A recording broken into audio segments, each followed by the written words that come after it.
Hello everyone, welcome to English Shorthand classes. Exercise 12. Get ready for the dictation. Start.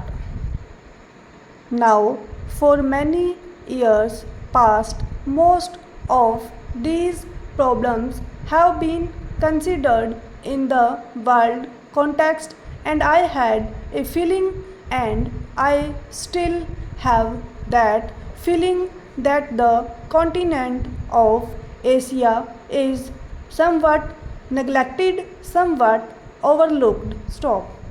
It is not considered important enough for as much attention to be given to it as is given to certain other parts of the world. Possibly that has been so because most of the people who were considering these problems were themselves intimately connected with the other parts of the world, and naturally they thought of them in the first instance. Stop.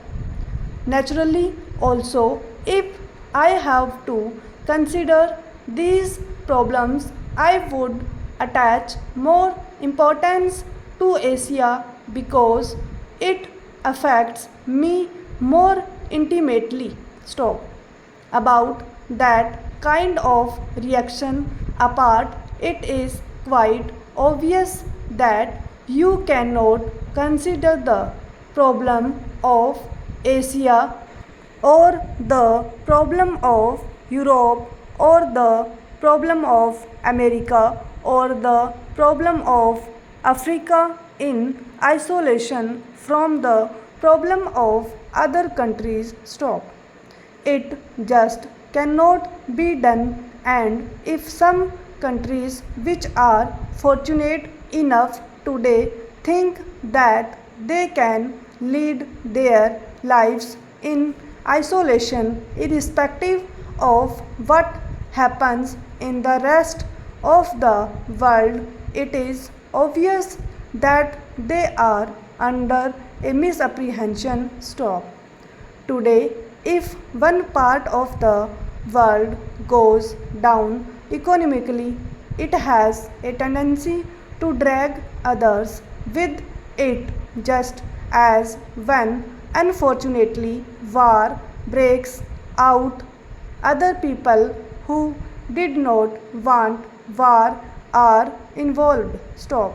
So it is not a question of the prosperous merely out of the generosity of their hearts helping those who are not prosperous, though generosity is a good thing.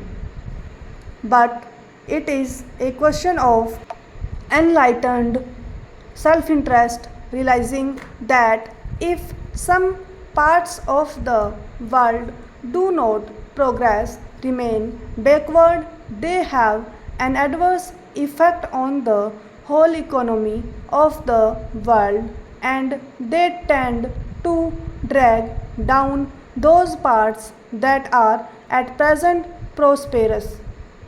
Stop. Therefore, it becomes inevitable to consider these problems in the global way and to pay even more attention to those parts which are relatively backward. Stop.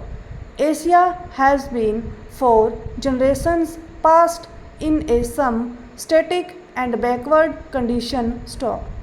But during the last few years, mighty forces have been at work in Asia. Stop. These forces inevitably thought in terms of political change to begin with, because without political change it was not possible to have any far reaching or enduring economic change. Stop. Large parts of Asia were colonial territory dominated by other countries. From that connection, they have obtained some advantage, sometimes. Stop. while it did undoubtedly, in a sense, shake up that static condition, at the same time it tended to preserve it too for the benefit of the people. Stop.